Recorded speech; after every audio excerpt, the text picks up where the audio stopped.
Al-Quran, it is His word. Muhammad, he is God's final messenger. From his time to the end of mankind. Sallallahu alayhi wa sallam.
In the name of Allah, the most beneficent, the most merciful. Those who disbelieve from among the people of the scripture and al-mushrikun were not going to leave their disbelief until there came to them clear evidence. A messenger from Allah reciting pure pages, wherein are books right and straight. And the people of the scripture differed not until after there came to them clear evidence.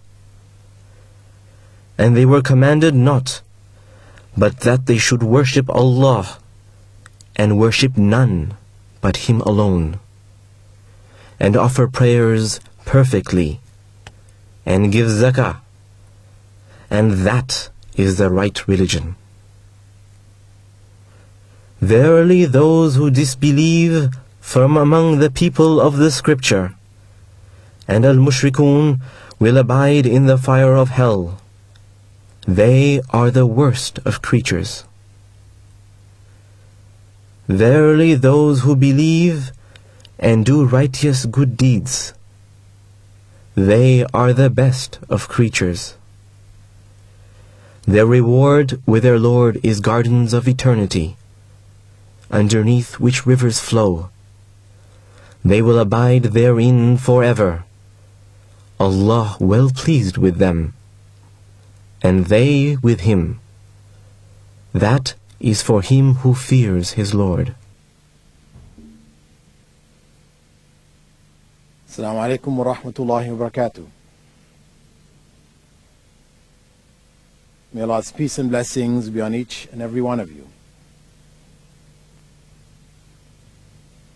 This evening's presentation, which begins a series of lectures is on my way to Islam. And I hope to share with you my personal experiences which led me to the religion of Islam, not so much as a historical account of events, but more so from the point of view that there are lessons that may be learned from those in the audience who are Muslims, who may learn from my experience how Islam may be distorted and how it should be presented. And for those in the audience who may be non-Muslims, perhaps some of the things which I reflected on, some of the experiences which I went through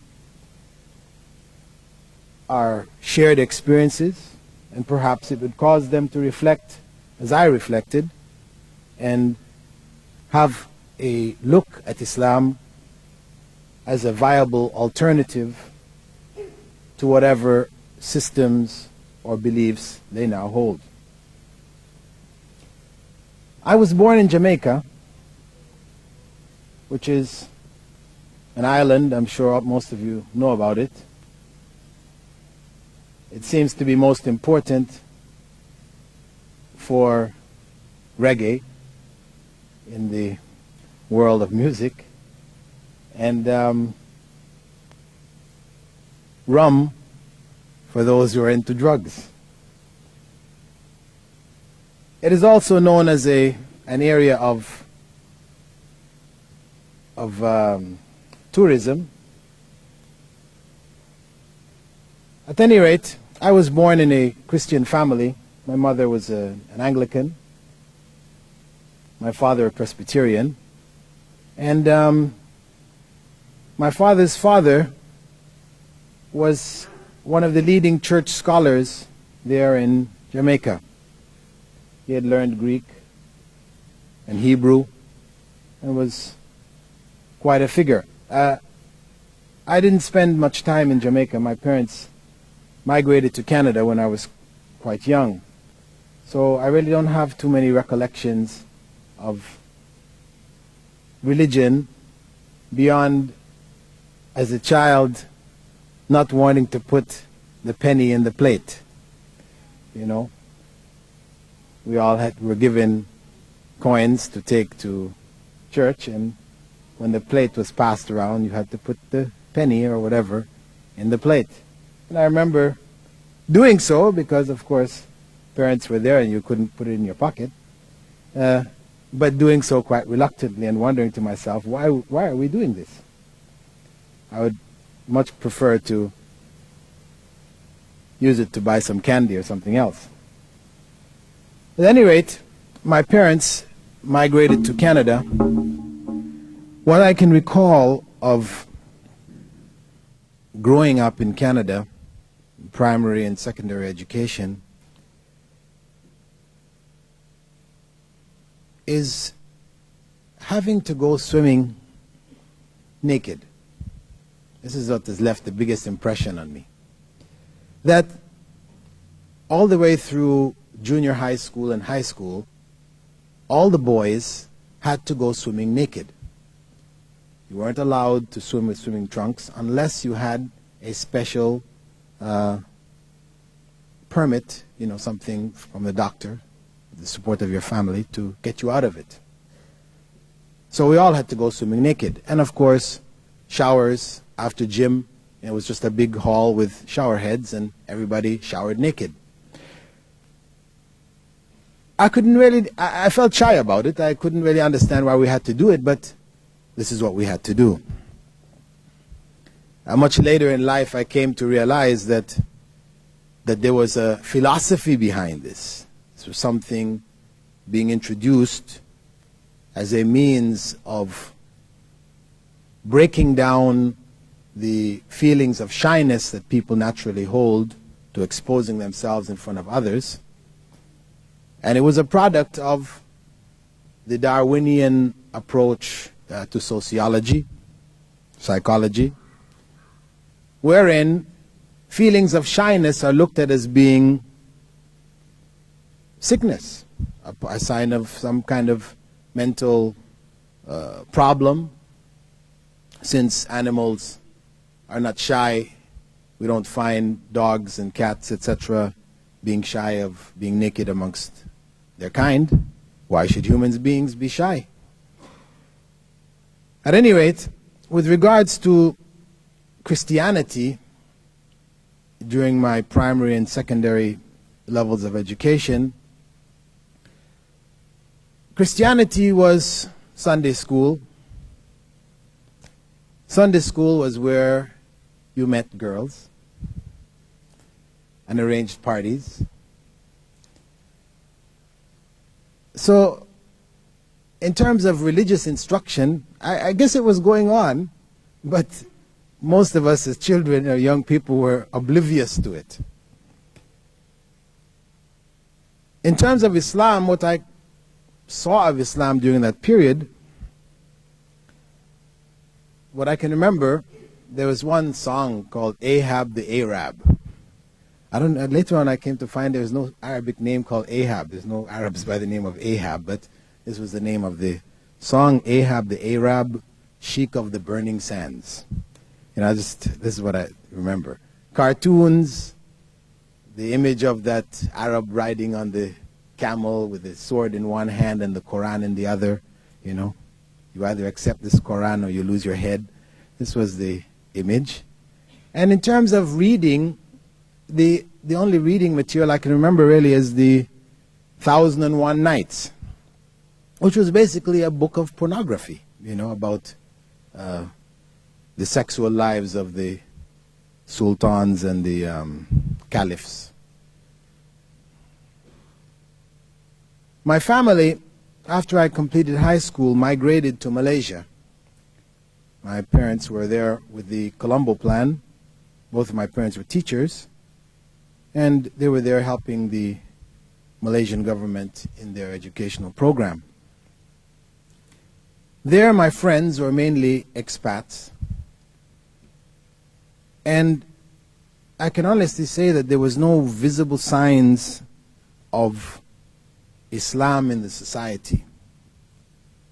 Beyond, I guess, beyond the impression which was made very clear to us as expats, that you don't mess with Malay girls, otherwise you'll get killed.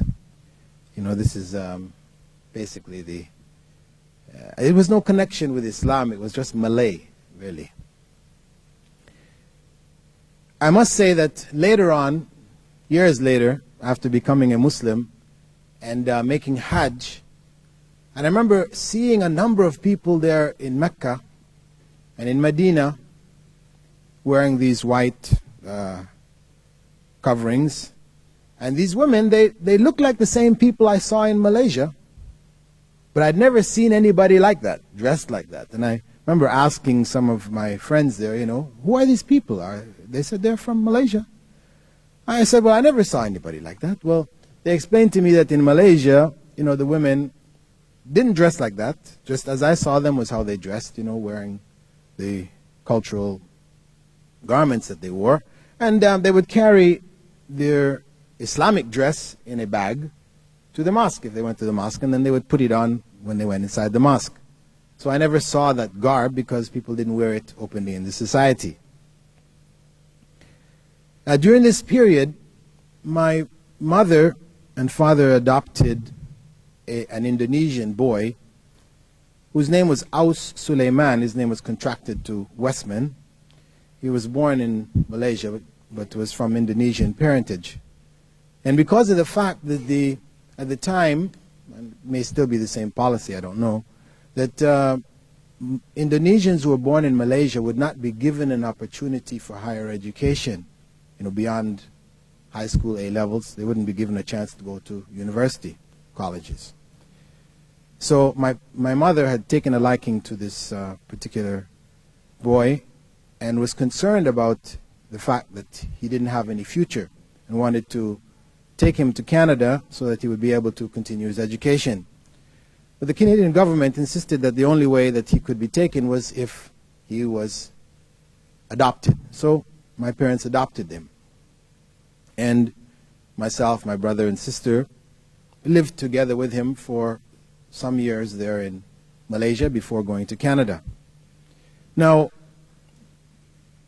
here was a Muslim element in my family, but which had no real impression on me because of the fact that my adopted brother, and of course I should mention that according to Islamic law, adoption is not permissible, but at any rate, this is what happened. His father was dead and my parents took him in, and his name was changed. His family name was changed to our family name.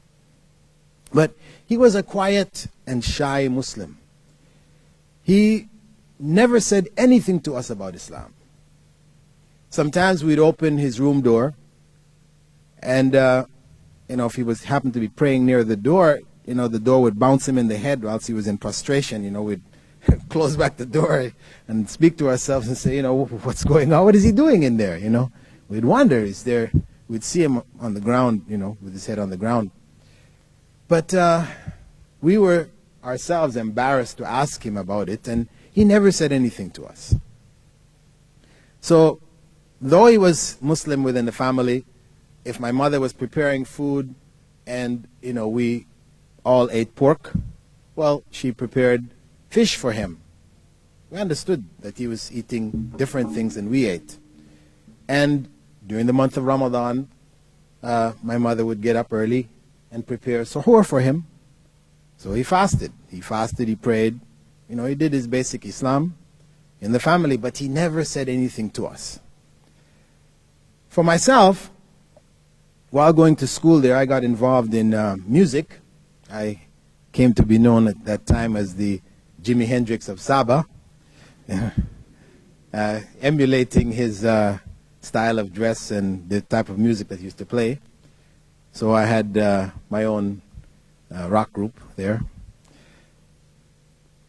And this was basically the focus of my life until I finished off high school and decided to go back to Canada to further my education on a tertiary level, which is in university. I was accepted in University of Simon Fraser, and there I went to do a degree in biochemistry.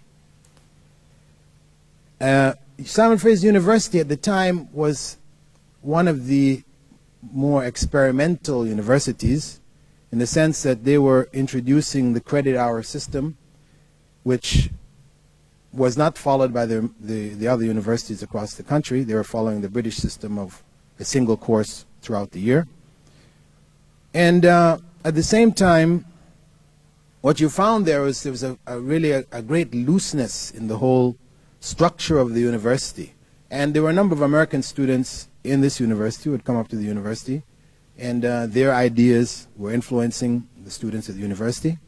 And what we found there is that in the liberal arts program, sociology, the humanities, sociology, psychology, and anthropology, the professors were from the Timothy Leary school. So I don't know if you know who Timothy Leary is, but he's an individual. He just died a few months back and had his remains shot out into space on a rocket. Timothy Leary was the discoverer of LSD, psychedelic drugs. At any rate, these professors, following the same tradition of Timothy Leary, used to begin classes by passing out a bag of marijuana, and after everybody had smoked up, then discussion began. So, as I said, Simon Fraser was quite different from most universities at the time, and the situation there was quite fluid. At the same time, what was going on was there was a subtle introduction of ideas of communism in the minds of the students. In these type of courses, I mean, though my major was biochemistry, we had to take these other courses as electives. And these ideas of communism were being introduced as they would guide and provide leadership for that student revolt. Eventually, the campus, Simon Fraser University campus, was shut down. Students took over the administration. And of course, the protest at the time was against Canada's involvement with America in the Vietnam War. During this period, I was directly involved, and I began a conversion to what may be called revolutionary politics. I scrapped Christianity because it was really something which wasn't implemented in my life, so to speak. I mean, if somebody asked me, were you a Christian, I guess up to that point I would have said, yes, I was a Christian. But what it meant to be a Christian, that was left to the individual's interpretation. And I guess that's basically the way it is for most people today who are Christians. During this period, I began to do a lot of reading in Marxist-Leninist literature. And I was exposed briefly to something of Islam through the autobiography of Malcolm X. However, it was read, his autobiography was read as a part of required reading. You know, for you to be a solid revolutionary in those days, you had to read certain books. You know, you just had to get through these books to be able to say, I read these books. So I read it amongst the books. I mean, there was some interesting information probably regarding his early life in terms of the type of racial injustices which existed in America, which awoken me more, along with other books of this type, to the oppression which existed in Western society, and made me more open to embrace the communist ideal of a just society. Communist banners of equality, justice, and fair distribution of wealth, etc., was very attractive at that time. So I converted to communism. I dropped out of school, finished off basically what was called an associate degree, 2 years in biochemistry, and from there I left Canada and went down to the States because this was where revolutionary activities were taking place. I joined a group there in Los Angeles and San Francisco known as the Soledad Defense Committee, which was basically involved in gathering funds for a court case which was going on at the time for both the Soledad brothers as well as Angela Davis, because she was imprisoned at the time. What I noted, I had gone down there with a lot of ideals about communism and its implementation. What I noted was that there were a number of discrepancies in terms of the morality of the people involved. After one rally where we had marched with placards and everything through the city, and there was a set of donations collected and taken back to the headquarters, I wanted to buy a pack of cigarettes. I didn't have any more money, and I said to the person who was there in the office, you know, if they could lend me some money to buy a pack of cigarettes. They said, oh, it's okay. They pulled open the drawer, and out of the donation box they gave me some money to buy cigarettes. I took it and went and bought the cigarettes, but something struck me. How could this be that we were gathering this money to help these people's legal cause, and then they so easily would take from this money to give me to buy cigarettes? And they told me it's okay, you know, we all get our basic things out of it. And I came to find out that, in fact, everybody's rent was being paid out of these funds. You know, people were buying cars for transportation. Parties were organized with these funds. drugs and alcohol was bought with these funds. So, it really bothered me. I continued with them, but this thing really struck at me and just left me really disheartened. And the final straw was at a major rally which was held in Los Angeles, where the leaders of the various organizations that were active at the time, the Black Panthers and others, got together. And everybody was just drunk at this, it was done at a big park, and people were just, drunk out of their minds, after a lot of talk, and then it was just a whole drunken scene. And to me, though I won't say I wasn't involved in drugs at the time also, like everybody else, but, it was something like, you don't do this when you are involved in party activities and things like this, It is sort of supposed to be controlled. I mean, that's what people said. But the fact of the matter is that there was this just wide open lack of discipline amongst these people. And I felt inside myself that, this was not going anywhere, really. I could see there was no real future in it.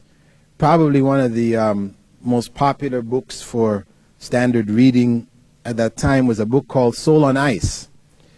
The person who wrote it, who was a member of the Black Panthers, he wrote this book which was basically about raping white women. Right? This was what the book was about, how many different white women he raped. And it was presented in such a way that, people were looking at this as being, his reaction to racism in America, and, it was all justified. But I couldn't get over, when I was reading this, it just seemed to be a book of a serial rapist. I couldn't see that other side of it. But this was standard reading. After the rally in the park in Los Angeles, I decided to go back to Toronto and, get involved there instead, with the people who maybe I was more familiar with. I went back and joined an organization there called Black Youth Organization, which worked with the Black Students Union and University of Toronto campus. And, being involved, again, this was still an extension of communist politics with some element of nationalistic teachings, which is that we would focus on Black Canadians and try to elevate their consciousness towards the oppression which existed. But again, I found myself in a situation where it was mainly students and young people talking to young people. We weren't really affecting anything in the society.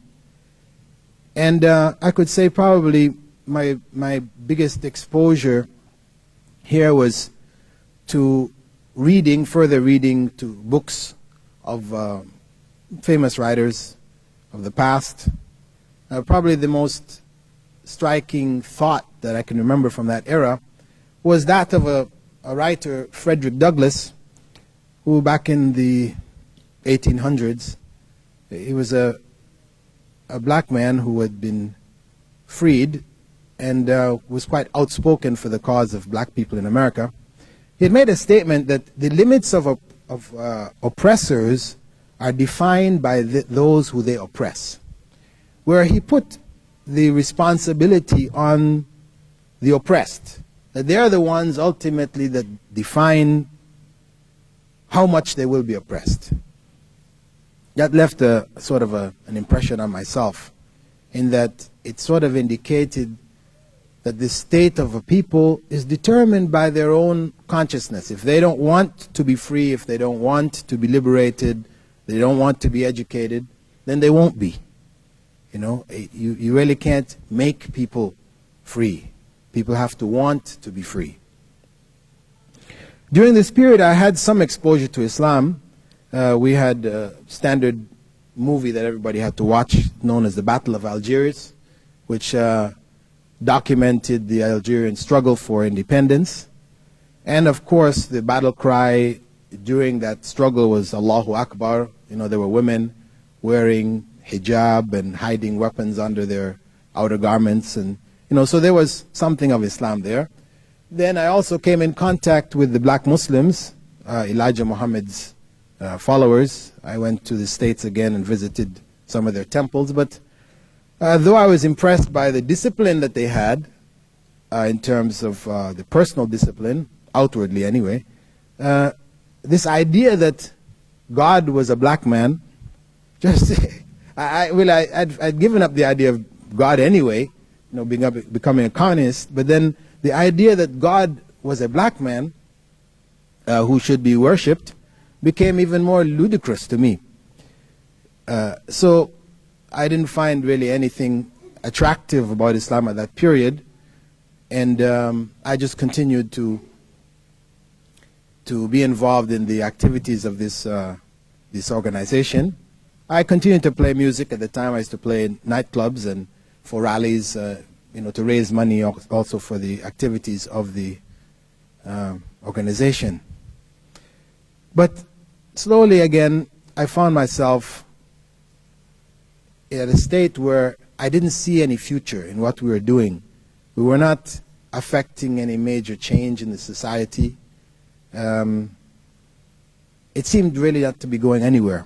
At this time, what struck me was a movement in South America. I think they were called the Tupamaros or Tupamaros or something like this in Argentina. They were urban guerrillas. They had taken the struggle to the streets,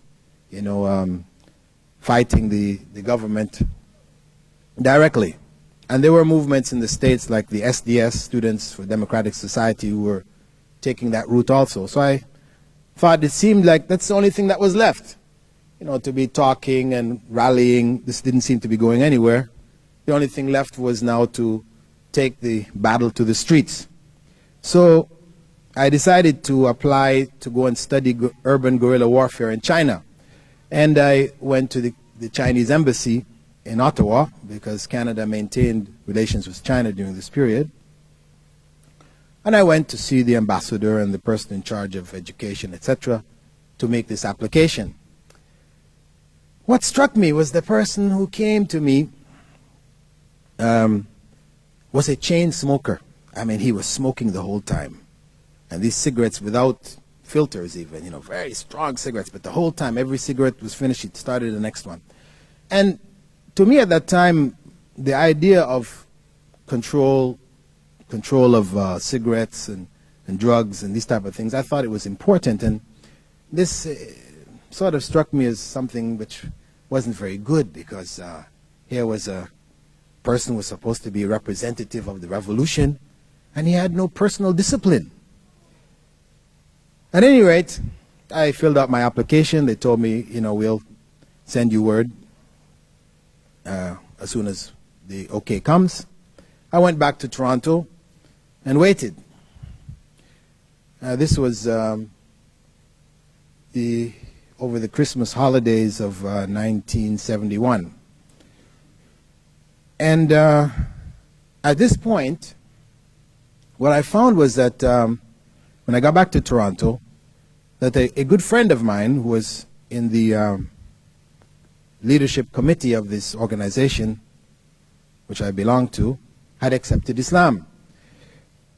She became the wife of a known speaker today, Dr. Abdullah Hakim Quick, who is involved in lecturing in different parts of the world. I think he has come to Australia before. In any case, his wife, who was a good friend of mine, had accepted Islam. And this caused me to say, well, let me have a look. Because she was perhaps an even more fervent communist than I was. She was a Maoist, which is like the extreme wing at that time. She had virtually memorized Mao Zedong's Red Book. Would be able to make quotes anytime quotes were needed from Mao. So for her to convert, it struck me as something, there's got to be something behind this. So I asked her for some books and I began to read. The first book I read was called Islam, the Misunderstood Religion. And this is written by Muhammad Qutb. And this book basically was a comparison between Islam and all of the other systems that were out there, Christianity, communism, capitalism, socialism, from a social point of view, a political point of view, economics, from all of the various aspects. And after reading that book, actually, I was convinced that Islam really had the best program for human society, for establishing justice, etc., in human society. I continued to read towards understanding Islam by Maududi and other books, and I became more and more convinced of that reality that Islam really did have the best program. But the concept of God was something which just didn't reappear, merely because you would like to believe, you just start to believe. Having denied God for some years before, it would take some time before belief in God was something which became a part of my life again.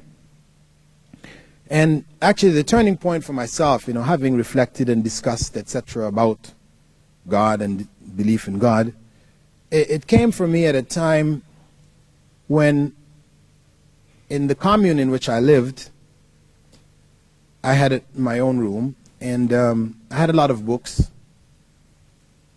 And sometimes people would come in and borrow the books and read them in my room. I didn't allow people to take them out of the room. They would come in and read them, sit at my desk and read. And on one occasion, I was lying on my bed, and some people had come in, were sitting at the desk reading. And I'd gone into a state which was sort of between waking and sleep. I was aware of the people in the room, but yet I was dreaming. And I saw myself going into this warehouse with a bicycle of mine. I was walking it into this warehouse. And the further I went into the warehouse, the darker it got. And I started to get this feeling of fear, because of the fact that, I guess maybe I had a fear of darkness, but the further I went in, the more this feeling started to overcome me that perhaps I may not be able to get out of this place. I would continue to turn back to make sure that the entrance through which I came was still there. And each time I turned, I could still see it, though getting smaller and smaller. Eventually, I turned around and there was no entrance. I was in total blackness. And I got this fear, which basically was saying to me, if you don't get out of this, you will never get out. It was, I guess, a fear of death or whatever, but I was just overwhelmed by it. And I wanted to get out, so I started to scream. I was aware of the people in the room. I started to scream out to them, help me, but words wouldn't come out. They were stuck in my throat. So they couldn't hear me. I wasn't able to get out of the situation. I kept screaming until I reached the point I realized there was no way out. I was lost, totally. And at the point when I realized this and I gave up, I woke up. And I sat and thought about this. That to me, it was like confirmation that there was a force beyond me. Confirmation of the existence of God, in that I wasn't able to get myself out of that situation. The people in the room were not able to help me. That were it not for that which was beyond me getting me out of that situation, I couldn't have. So that had a marked effect on me. Shortly after that, I decided to accept Islam. And when I was taught how to pray, the sujood in particular, I realized that my adopted brother was a Muslim. At that point, I was happy on one hand, but I was shocked on the other hand, that he had understood all of this and had all of this all these years and had never said anything. I went out to Ottawa because my parents were there and he was there studying with my parents in university. He was very happy to see me. I was happy but upset. I was upset with him because I told, why? All these years you're with us, you never said anything. He said that, he felt embarrassed because for him to say anything to us that might influence us to become Muslims, he felt it would be a disservice to my parents who had helped him, and he just felt shy about causing any problems in the family. But I told him, of course, that he has an obligation to God, and that obligation is above all else. If he had that knowledge, he should have shared it with us, given us the ability or the right to make the choice for ourselves. At any rate, after that, I returned to Toronto and began to study Arabic and Islam. I continued to play music for a little bit. Nobody told me it was haram or forbidden, but at that point, I found myself there in nightclubs playing with the other members of the group.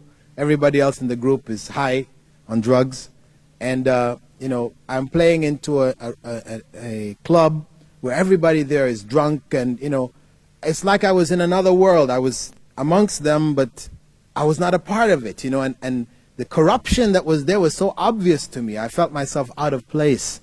I shouldn't be here. So, it wasn't too long after that I decided to just pack it in. I sold all my musical equipment, records, everything, and just, got out of it and started to focus on studying Islam. At this point, I traveled to England. I joined the Jamaat Tabligh because they were the most active Islamic group at the time. There was a particular individual known as Colonel Saab, or Colonel Amir-Hazsann from India, who was very, very vibrant personality, and he took a group of us to England for the first major ijtima there called the Sheffield Ijtima. And I spent about 3 months in England with the Jamaat Tabligh. I was going there for 7 days. This was initially what my commitment was, 7 days. But, they have a way that they make you make sacrifices that you don't necessarily want to make at the time. So I ended up being there for almost 3 months. And I was married. Actually, I was married about 3 weeks before I went off on this 7-day trip. And, they would, in the gatherings, they would, point me out and say, look at this brother. Look at the sacrifice that he made. He just got married. He's out with us, and he's spending this time, and he's going to spend even more time. And, of course, after saying that, I was obliged to spend, another couple of weeks, till eventually it became 3 months. My wife was writing me frantic letters, if you don't come back. Finally, I managed to extricate myself and get back before my marriage was destroyed. At any rate, that was a learning experience for me. I had gone there with the intention of increasing my knowledge about Islam. Alhamdulillah, Colonel Amir-Hazsann taught me tajweed, proper recitation of the Quran. And I had been told there that in England, in the many mosques that they had in England, there were scholars in each mosque there who you could learn with. So wherever I went, whenever we stopped at any of the mosques, I would sit under the scholar there and take my notes, asking questions, etc. And I came back, and when I came back to Canada, I announced to my wife that we are now Hanafis. And she said, what is a Hanafi? Well, I explained to her that, we are Hanafis, because the Jamaat was teaching that, of course, you had to follow a madhab. You had to follow one of these schools of Islamic law. And though they were all the same, somebody will come along and tell you, well, the greatest Imam was Imam Abu Hanifa. He was the first. Most Muslims are Hanafis. So then we're all Hanafis. So that's the best thing to be. So then I became a Hanafi and informed my wife that she should be a Hanafi also. Whilst I was there, I also learned the prayer for women, because the Hanafis teach a separate form of prayer for women. So it's quite a tricky form of prayer. I don't know if there are any Hanafis in the audience here, but if you ever if a woman has to learn how to pray, if she hasn't learned how to pray the Hanafi way, for women, special prayer, it's quite tricky. It involves a certain, gymnastic ability to some degree. And at any case, I learned it so I could teach it to my wife, and I taught it to her. And after that, we moved, and we're living next to the masjid in the house of a brother. We had rented an apartment. And his brother Mahmoud Khayal, who was originally from Egypt. His father had been a scholar in Egypt and was part of the Ikhwan movement, one of the students of Hassan al-Banna. And I started to learn Arabic from him and fiqh. We started to look at the books, and he was explaining to me different things. And then I started to find these discrepancies between what I was now learning and what I had learned when I had gone on Jamaat Tabligh. Of course, he was from the Shafi'i school of thought, and he explained that this is the Shafi'i position, and here's the evidence for it, etc. And I started to see these differences, which led me to believe that I needed to go and learn Arabic thoroughly and study Islamic law from the sources myself. So I applied to go and study in Saudi Arabia to University of Medina, and I was accepted there and began to study. I completed a BA in Usul al-Din, or Islamic Studies, and following that I went to Riyadh and did a master's in Islamic Theology. When I went to Riyadh, my parents actually were there before me. They were there teaching, because after having left Malaysia, they came back after I left, came back to Canada. From there they went to Nigeria, to northern Nigeria, where they taught for some years. They went to Yemen after that, and then they came out to Riyadh and had began teaching there at a school called the Minaret Schools. And I was invited whilst doing my master's to start teaching their Islamic studies. So I took on this responsibility of teaching students, mainly who were expatriates, because it's an English medium, expatriates working there. Their parents had studied in America or England, and wanted their children to continue in English medium. Most of the students were Western, from a Western background. So the previous Islamic studies teacher, who was originally from Pakistan, they brought him there to teach. The students just wore him down. They were thoroughly westernized, and he just couldn't handle them, because in Pakistan and India, students are quiet. The teacher speaks, the teacher comes in, everybody stands up, and they're quiet until the class is over. Whereas people in America, they've learned this there's a sort of rebellious kind of attitude amongst the students. They like to talk in class, and if they find a teacher is weak and doesn't have a strong personality, then they'll just chase them out of the classroom, either by throwing spitballs at them or whatever. At any case, this individual, he didn't last more than half a term. He packed his bags and left. So they asked me to step in. And of course, having come from a Western background, I really knew how to deal with the students. So we developed a good rapport, and I continued to teach there. And in the course of teaching, of course, I came to realize that there was a major lack of materials in English to convey the type of basic information which I felt needed to be conveyed about Islam, which was not from a particular madhab point of view, but an open approach to the presentation of Islamic teachings. So it required me to start to do a lot of writing, preparing notes for the students, and eventually I prepared some books and tried to publish them back in 1981, but I wasn't successful, couldn't find a publisher. And it wasn't until about 1985 that I published the first two books. One was called Polygamy in Islam, and the other one was called The Devil's Deception of the Shia. I mean, these two books were addressing particular problems which existed at that time in America. Polygamy from the point of view that when a person is a Muslim or a convert Muslim, the first thing that non-Muslims like to ask is, why do Muslim men have 4 wives? This was the first question. So I felt it was important to write something on that topic.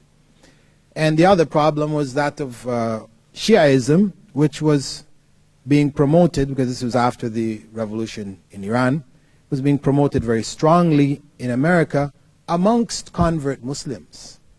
This was an unfortunate situation, because the revolution on one hand was claiming that we're all the same, we're all Muslims, you know, no difference between Sunni and Shia and so and so.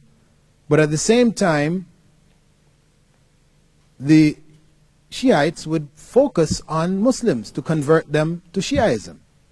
You know, so it seemed to me to be definitely a devious approach, because on one hand they were saying there was no difference, but on the other hand they were trying to convert ignorant Muslims to Shiaism, as opposed to going to non-Muslims and clarifying for them what Islam was. During this period, I also began to, once I finished my master's at Imam Ibn Saud University, or King Saud University, I began to a PhD in University of Wales. And the focus of my PhD was that of exorcism in Islam. A lot of people were asking me, why exorcism? You know, couldn't you find anything else to write about? You know, for me, I began this study of exorcism, which involved, you know, traveling to different parts of the Muslim world and investigating, because it was something which was out there, which, though I had studied all the way up to a master's level, I really didn't get a clear picture as to what was involved, you know, what is the rights and the wrong with regards to exorcism. So I decided to make that my focus for the PhD. And at the same time, I felt I wanted to utilize it as a means to provide in the Orientalist circles material which was authentic on the spirit world of Islam. You know, the human spirit, the world of the jinn, the world of the angels, because this would become a major part of the thesis. Because anybody researching today the spirit world in Islam, what they find is the writings of Orientalists in which they have gathered the folk tales and myths of Muslim peoples from all around the world, and they've presented this as being the Islamic view of the spirit world. But in fact, it's a lot of confusion, and anybody studying it would think that, come out thinking that Islam has got a very confused concept of the spirit world. So I felt that this thesis would also provide this foundation. Now, whilst doing the PhD, the Gulf War came up. And prior to the Gulf War, I was invited out to the base in Dhahran. So it was the Saudi Arabian Cultural Information Tent. There we provided information about Saudi Arabian culture, which of course, much of which is from Islam. So it meant explaining things about Islam. And we took the troops into the city.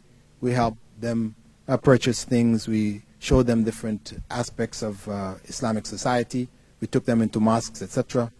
And in the course of 6 months, before they were all processed out of the country, alhamdulillah, more than 3,000 of them had accepted Islam. And following that, I joined the Saudi Arabian Air Force headquarters in Riyadh in the Islamic Affairs Department, and continued to do work amongst the Americans, military people who were in the country. And I went to United States with the American military and helped them set up an organization known as the Muslim Members of the Military, which established places of worship and little libraries in all of the major bases, American bases across the world.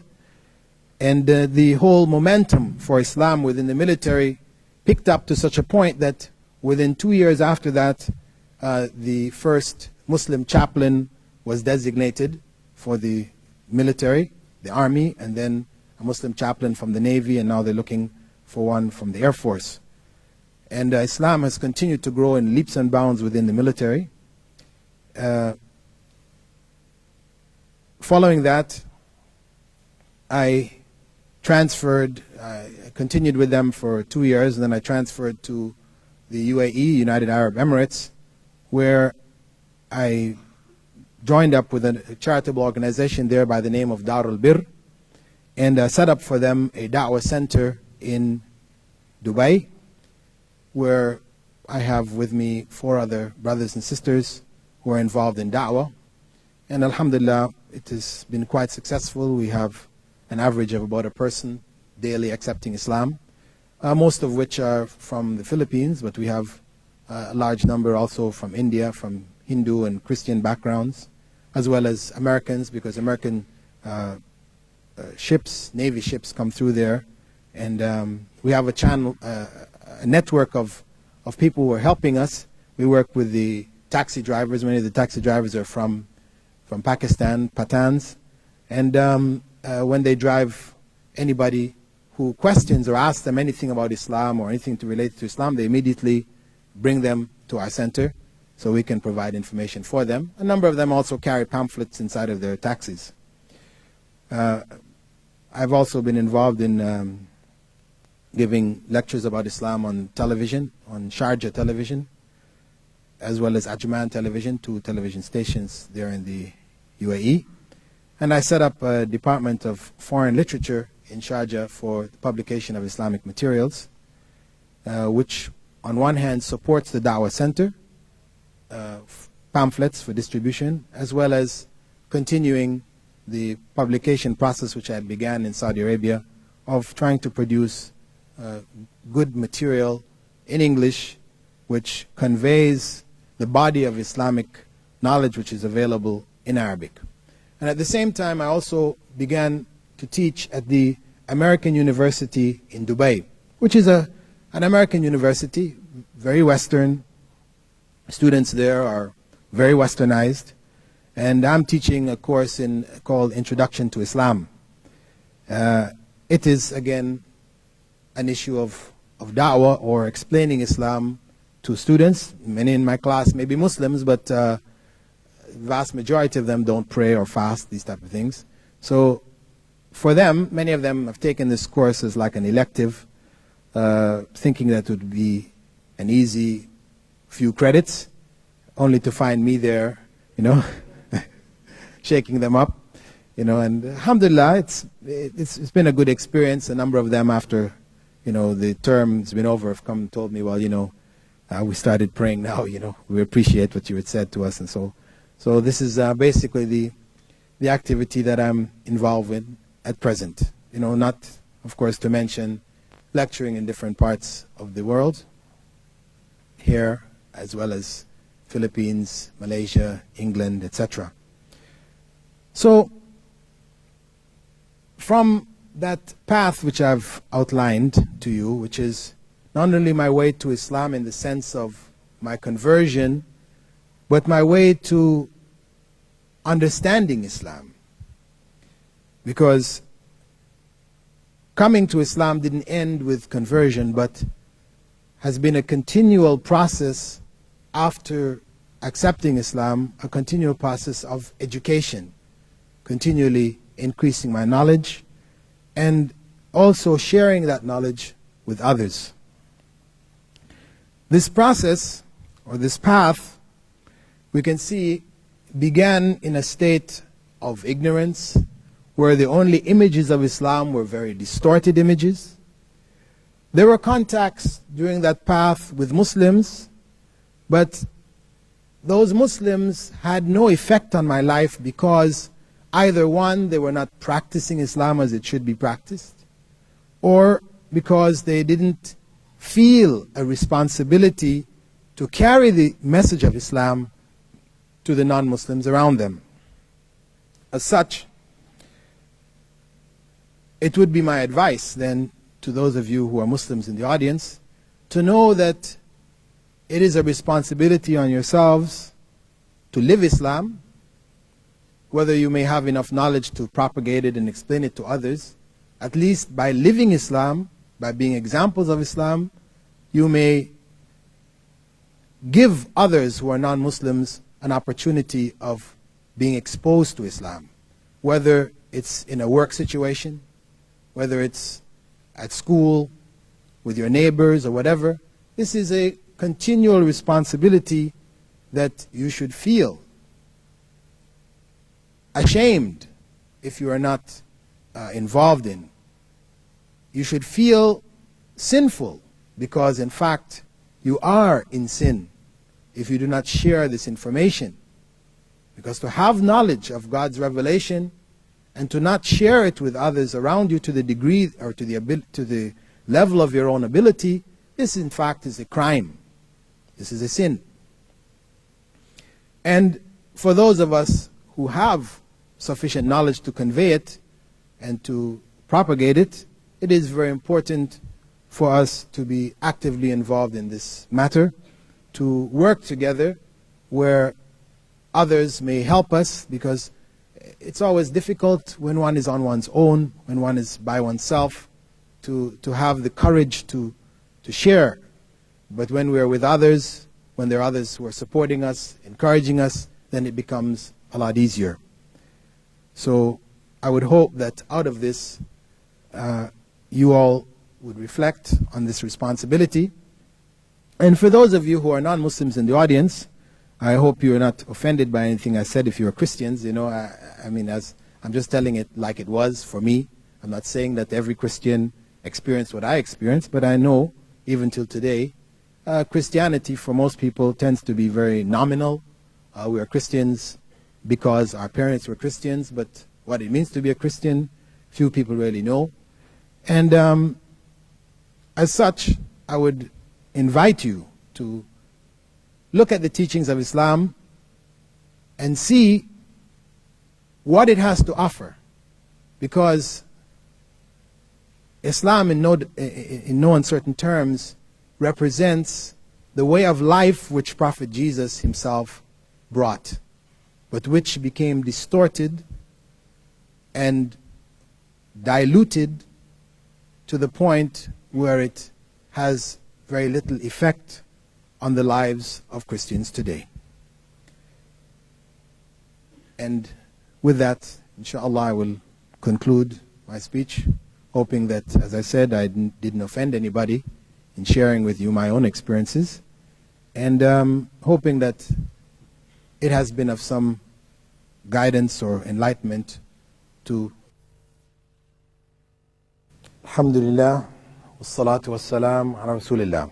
All praise is due to Allah, and may Allah's peace and blessings be on the last messenger of Allah. I have many questions, and I know at the same time we have about 15 minutes. Oh, 50 minutes. Okay, that sounds a little better. Right? So we'll try to answer. Still, I don't even know if 50 minutes will be enough to deal with all of them, but we'll try to cover as many of them as possible. I will focus first on those that are directly related to the talk, and then go to those that were side issues, which maybe were implied by the talk, and then those which really have no relevance to the presentation at all. Okay, some direct ones. What effects did Islam have upon your parents and family? Can you tell us whether your family members converted to Islam or not? What happened with regards to my immediate family is that my parents accepted Islam in 1994. That is 3 years ago. They accepted Islam, and I accepted Islam in 1972. So what we're talking about is 22 years. And so this is like advice also to those who may have accepted Islam also and are trying with their parents and feel very frustrated, you know, that parents are not responding, that one has to be patient. You know, when they're ready, then they will accept Islam. If it is that they want the truth for themselves, to live according to that truth, our duty is only to convey that message to them and to ask God to open their hearts. And we have to be patient. We have to show them, not only in our words, what Islam is, but we also have to show them, more importantly, in our deeds.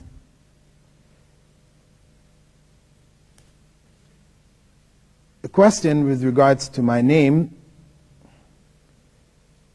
you're called Abu Amina. You know, Abu Amina means the father of Amina, meaning that my eldest child, her name is Amina.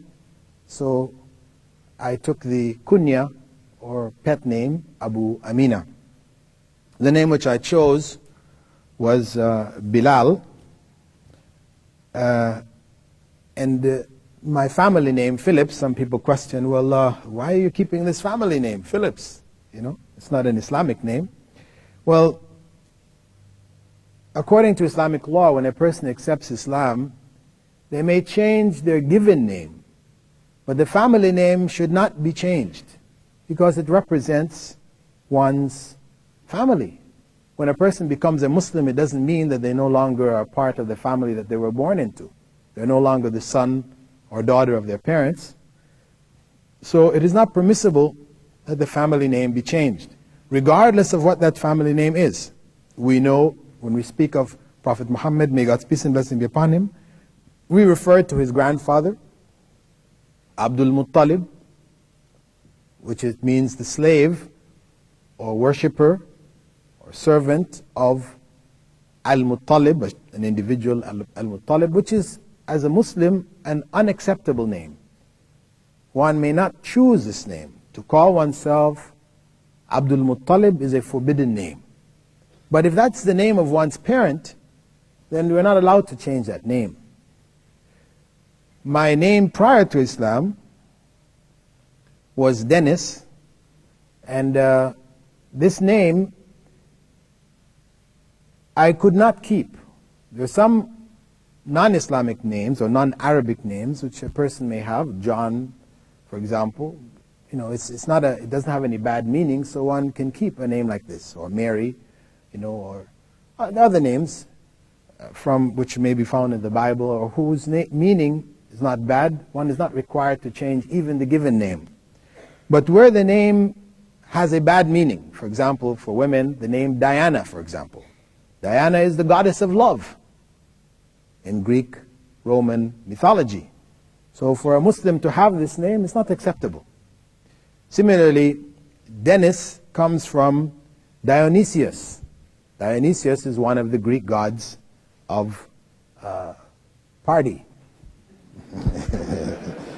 So it's not an acceptable name, so I changed this name.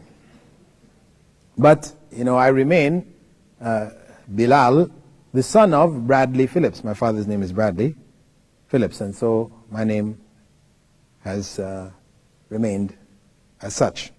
Now, with regards to the rest of members of my family, my brother and sister, who are non-Muslims, neither have accepted Islam. However, the other two members of the group that I was in Sabah, so many years back, I came to find out last year when I went to Sabah that both of them also accepted Islam. They had accepted Islam on their own. One of them had come to Australia and accepted Islam here in Australia, and the other one had accepted Islam there in Sabah. So last year was quite a nice reunion for me with my old friends.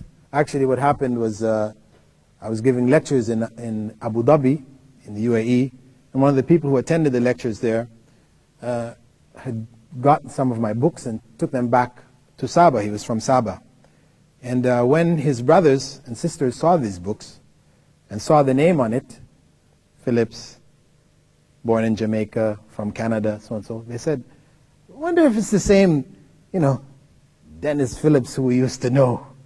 So he asked him to come back and ask me, and of course when he asked me, I told him yes, I was, and you know, they were quite overjoyed to hear that I'd become Muslim, and they invited me to come down there for a series of lectures. One of them had become the head of the Sabah securities, Islamic securities organ there in Sabah. And my old classmates, we had quite a reunion, all my old classmates and friends. Some of my non-Muslim friends I had a chance also to sit with and try to give them some encouragement to reflect on Islam with the idea of possibly accepting it.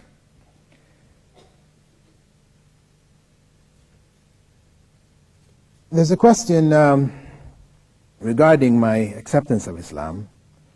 One person questioned the issue of using the term convert to Islam. I know there is something of a debate about whether we should say revert or convert. And I found it to be really something of semantics. I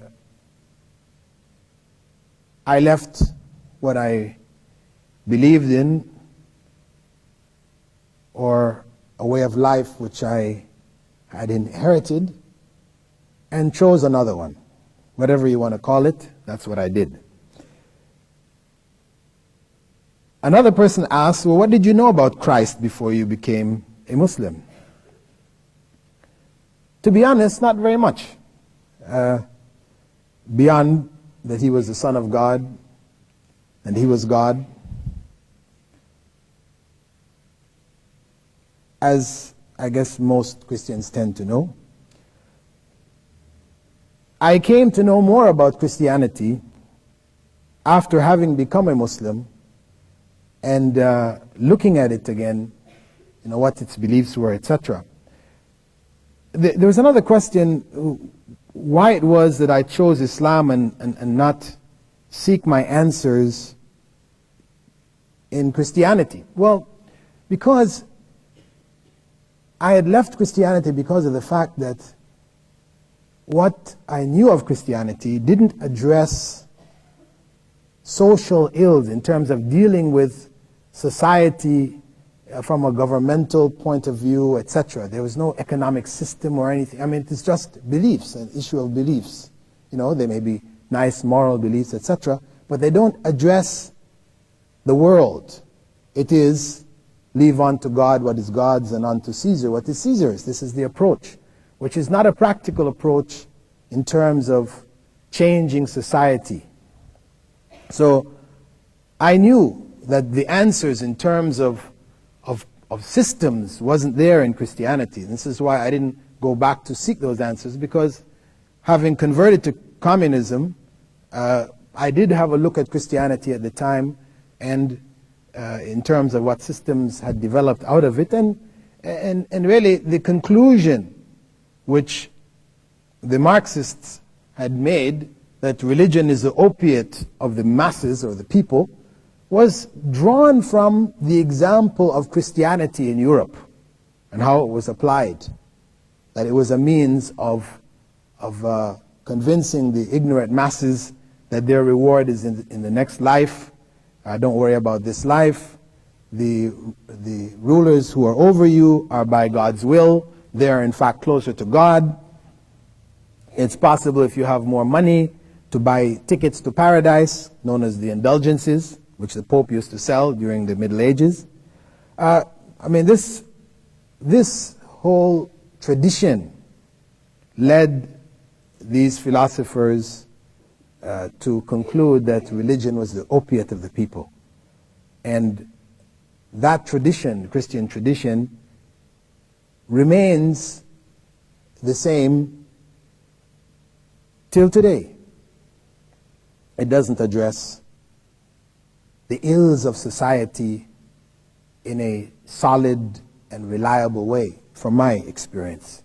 I see it modifying itself with the times.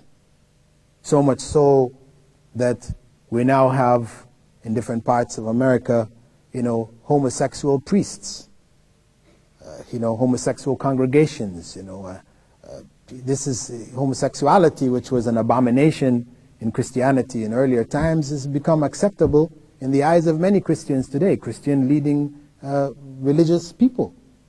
There's this backtracking, there is the stability of concepts are even questionable. So I would say that I've understood more about Christ and Christianity having become a Muslim than I ever understood as a Christian. And I have no qualms in saying that the only way that a person may truly follow Jesus is to become a Muslim. I've written a book called The True Message of Jesus Christ. It is available, in which I have gathered research to that effect, to show from scriptures, Islamic as well as from Christian scriptures, that the message which Jesus brought was Islam, submission to the will of God. And that his way, the way which he invited people to, was the way of Islam. And that he himself was in fact a prophet of God and not God.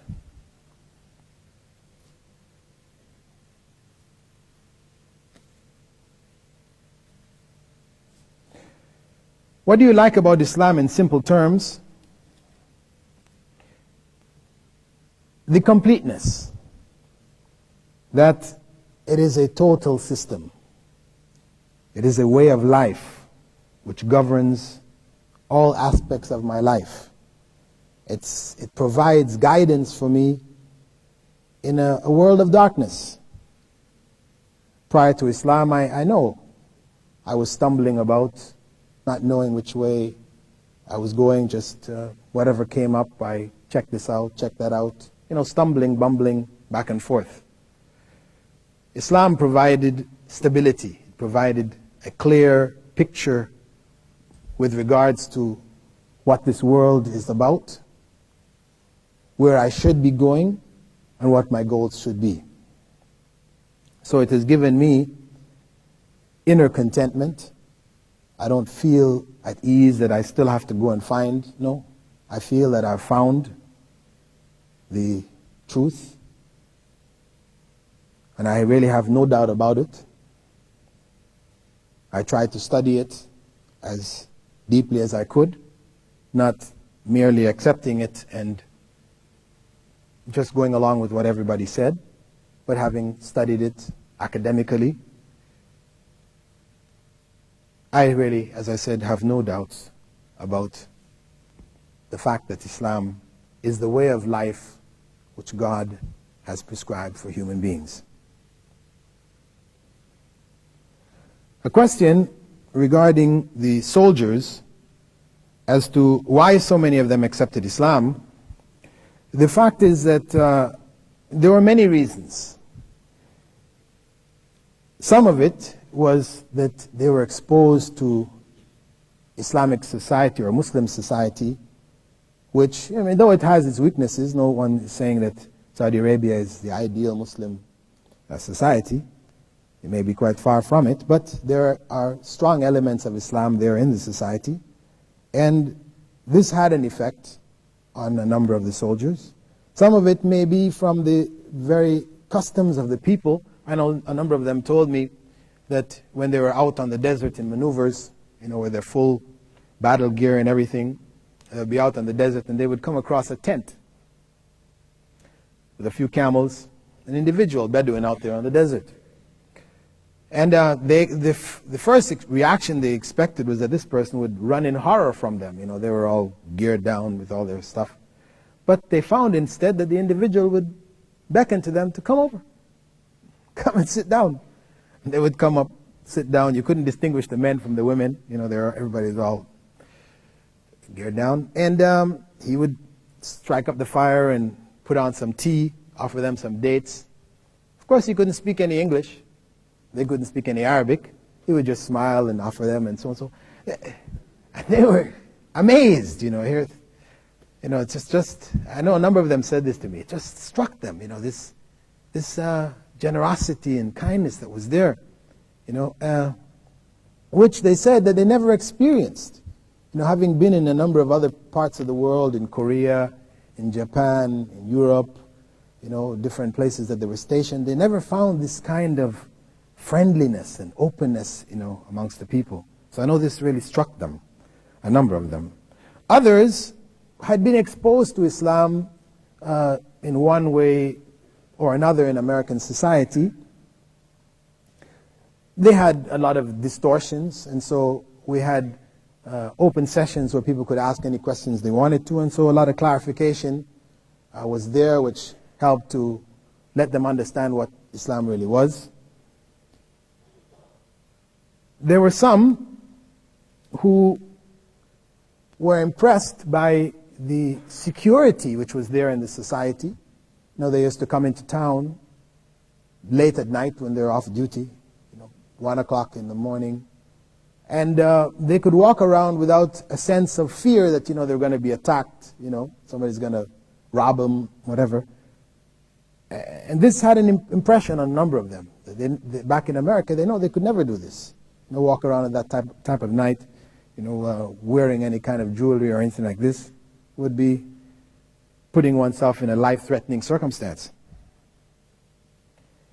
For others, there was the executions. I know some people might say, this is horrible, because people were being executed, the public executions that take place there. The crime is read out and, people observe somebody's head being cut off. For some people, that was something which made them want to question and want to understand more about Islam. This sort of direct justice, where a person kills somebody and they're executed, finished. They don't languish in jail for many, many years. People's taxes having to pay for them, provide them with television, comfortable living for 30, 40, 50 years. But this idea of the eye for the eye made sense to them, and it attracted them. For a number, it was the issues concerning women. Many coming there had the impression that women are so oppressed in Islam, and also seeing the women wearing these abaya, the black abayas, totally covered, walking through the streets. The troops had developed a title for them, as you have UFOs, unidentified flying objects. They call them the UBOs, right? The unidentified black objects, So, they were curious as to, what was behind all of this. So, for a number of the women, they were taken into Saudi homes and they got to meet Saudi women and discuss with them. So they were educated, could speak with them, etc. And they came to understand that Islam's position was one of protection as opposed to one of oppression. For some, it was the issues of prayer and how the prayer was. That when the time for prayer came, the stores all closed and people went to prayer. A number of them had been told that the mosques were off limits. They shouldn't, go near them. But, we invited them to come to the mosque. We took them in, let them go and see what's inside the mosque, because by telling them it was off limits, it sort of left it as a big question mark in their minds, what goes on inside there. So it was quite impressive for a number of them to come in and see. It was such a simple kind of atmosphere. There were not a whole bunch of pictures and statues and things like this, but just a carpet, and they saw how the prayer was, etc. And this had an impression on a number of people who were there. For some people, it was an issue of religious discussion. Although in our main tent we didn't really entertain that much in the way of direct religious discussion. If the topic was light, we would give light clarifications. But if it got really heavy, people wanted to get into Bible verses and all this type of things. We had a second tent, which was next to our main tent. The main tent, which was quite large, about 200 used to come in at a time, and we'd have these open discussions. Then we had this separate tent. When the people decided they want to get into this deep, theological debates, we tell them, okay, listen, this is a light discussion. If you really want to get into deep theology, then we have the other tent. You can go over into this other tent. Well, when they went into the other tent, they were greeted by this Sri Lankan brother, very tall, imposing brother with a big beard and usually wears sunglasses. He looks like a holy man. He has that holy man look about him.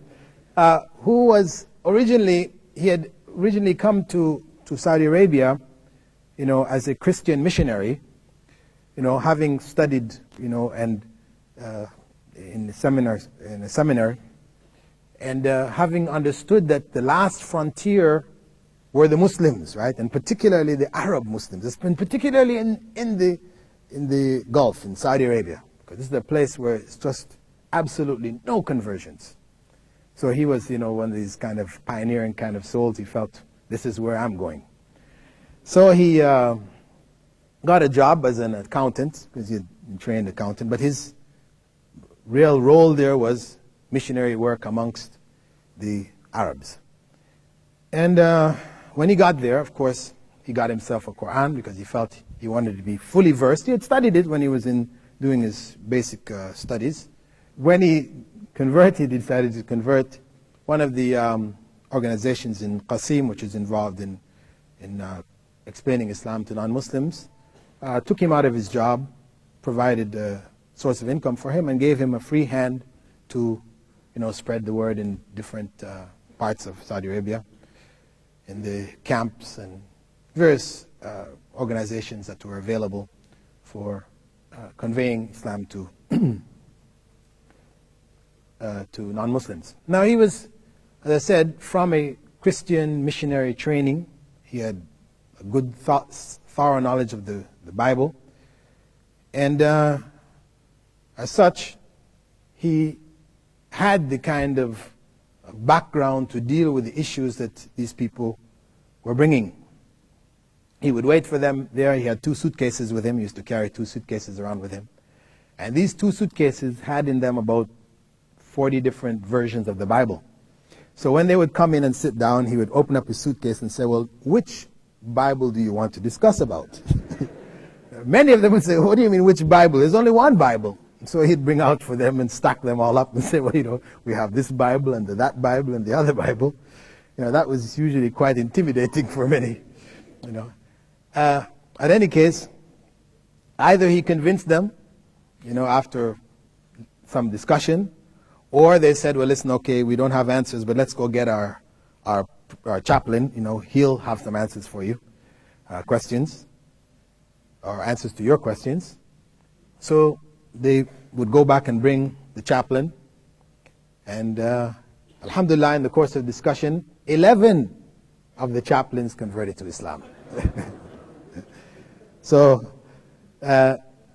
these were the basic circumstances under which Islam spread amongst the troops. Some of them, actually, there were other members of their families that were already Muslims. They had curiosity, they were quite open. And to be honest, actually, the vast majority of those who converted were Americans from a variety of different backgrounds,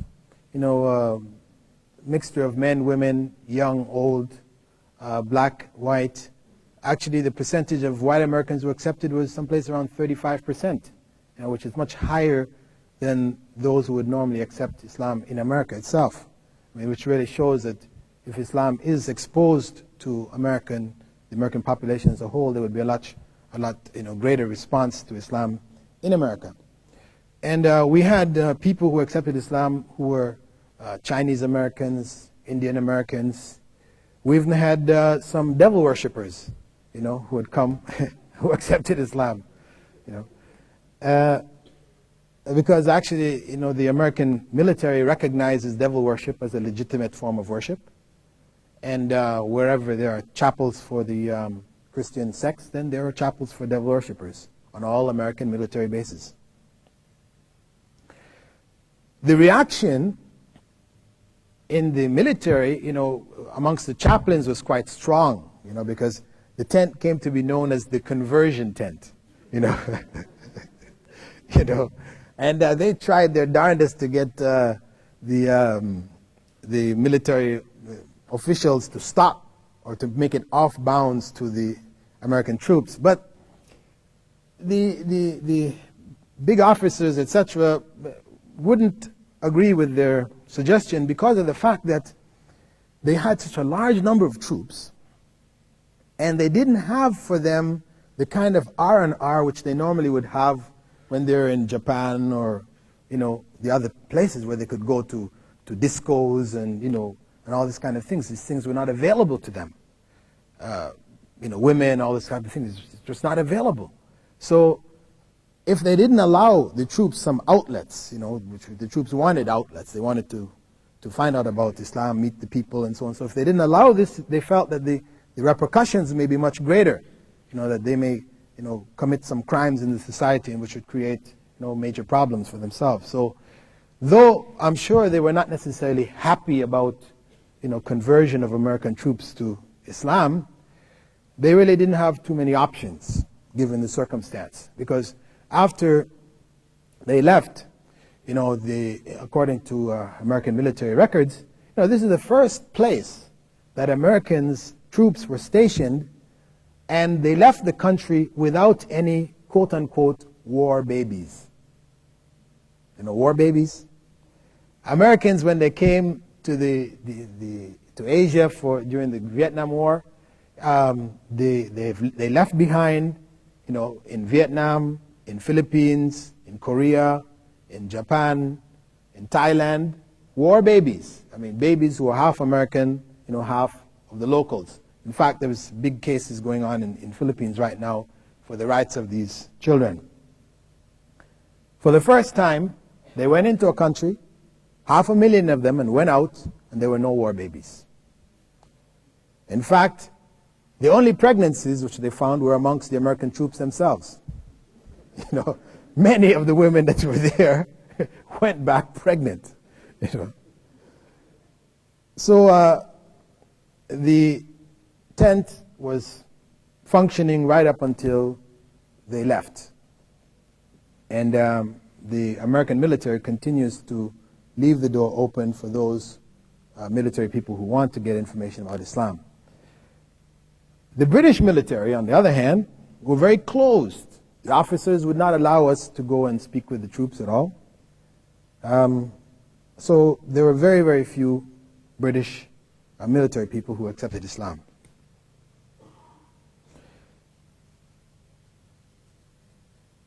What happened also is that Hajj and Umrah was arranged for those who came. A number of troops were taken down to Mecca for Hajj and Umrah, and a system whereby American military transportation is provided for American troops in different parts of the world. They're flown into Dhahran, and from there the Saudi military have arranged for them to go yearly for Hajj. This is an ongoing process since that time.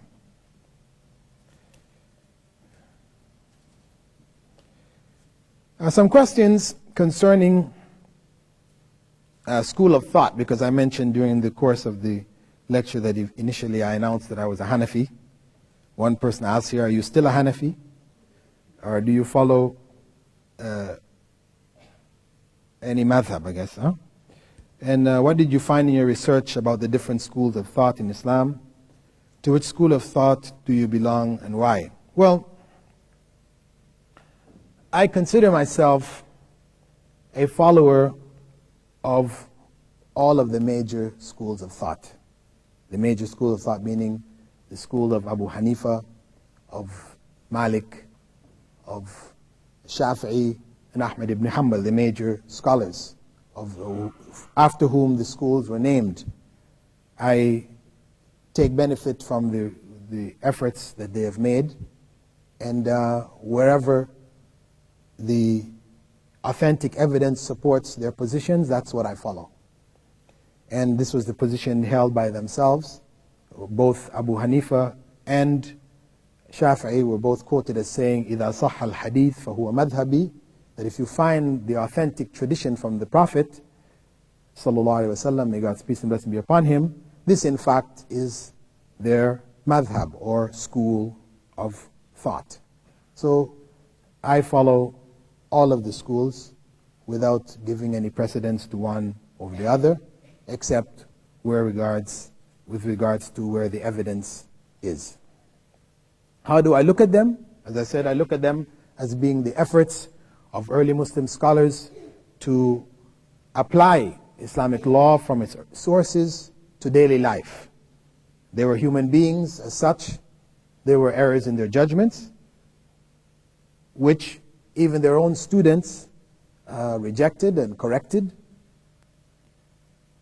And as such, we are obliged to take benefit from the efforts they made, to follow the rulings that they made where they're correct. But it's incorrect for us to blindly follow rulings, especially where we know that evidence indicates otherwise.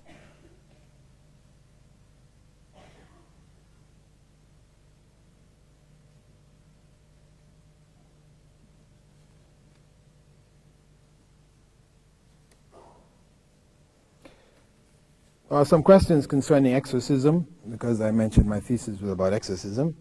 Do you have any practical experience in exorcism, that is fixing people? Well, in the course of the study, you know, I did observe and practice myself within the bounds of what is Islamically acceptable. My thesis has been published and it will be sent here, should be available through your local organization, the brothers who have organized this lecture, probably within the next few weeks. Copies will be available, wherein I have identified the parameters of exorcism in Islam, what is acceptable, what is not acceptable. Because there is, of course, a huge tradition of practices which are found in different parts of the Muslim world, which have been attributed to Prophet Muhammad ﷺ, attributed to the scholars of Islam, etc., and portions of which are in fact not supported by the Quran and Sunnah, and represent sort of innovative practices which are not acceptable Islamically. So I've tried to identify the correct view with regards to exorcism. Now, the question which is also asked here, is exorcism permissible in Islam? Yes, as long as it stays within the bounds set by the Quran and the Sunnah, or the way of Prophet Muhammad, may God's peace and blessing be upon him.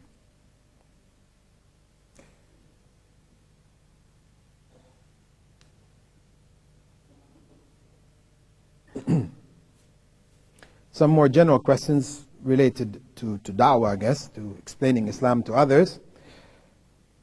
I've got many non-Muslim friends, and I'm scared to tell them about Islam because they may not be interested at all. So what should I do? Well,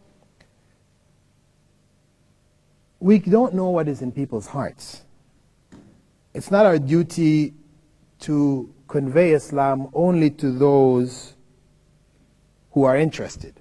Those who have expressed interest, of course, then it is a direct requirement for us to convey that information to them. But whether a person expressed interest or not, it's still our duty to convey something of Islam to them. If they're not interested, then we've not lost anything. They say they're not interested, fine. We shouldn't feel embarrassed. We shouldn't feel, we should present it in such a way that even the person we're trying to explain it to should also not feel embarrassed. We may pass that information on to them by the way of videotapes, by the way of audio tapes, by the way of pamphlets, etc. If we find difficulty out of shyness to try to speak to people, we can give it to them in other ways. And we should live Islam ourselves by practicing Islam as it should be practiced. We will convey to them something of Islam, because we will stand out. A person who practices Islam in the 20th century will stand out from the rest of society. And those who want the truth, or who are concerned, who want to know, will raise questions. Question: to share Islam with non-Muslims, would we need to have a certain degree of knowledge about Islam? Well, of course, one should have some basic knowledge. I mean, one doesn't have to be a scholar having studied so many years, etc., etc. But one should have a clear understanding of the basics of Islam. And whatever we have of that basic knowledge, we can convey to others. If questions are raised which we can't answer, then we pause turn it over to other people. We don't have to try to find answers. We shouldn't feel that if we're going to convey Islam, we must find an answer. We must be able to answer every question that people raise. No, we explain to them, well, our knowledge is limited. We can find somebody, hopefully, who can give you further clarification. So, one should convey whatever knowledge one has. As the Prophet, may God's peace and blessing be upon him, had said, بَلِّغُوا عَنِّي وَلَوْ آيَةً. Convey for me whatever you know of Islam, even though it be only a single verse from the Quran. And with that, I've been given the T sign, which means time to close down. And I hope, inshallah, that what we have shared this evening, if there's some questions remaining which people didn't get answered, and there are, questions about the Taliban movement and so on, it's just sort of far away from the topic. Inshallah, you can contact the people who have organized the program, and maybe you can call me by telephone, and I can try to answer whatever I could over the next few days that I'm here. سبحانك اللهم وبحمدك نشهد أن لا إله إلا أنت نستغفرك ونتوب إليك. السلام عليكم ورحمة الله وبركاته.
أشهد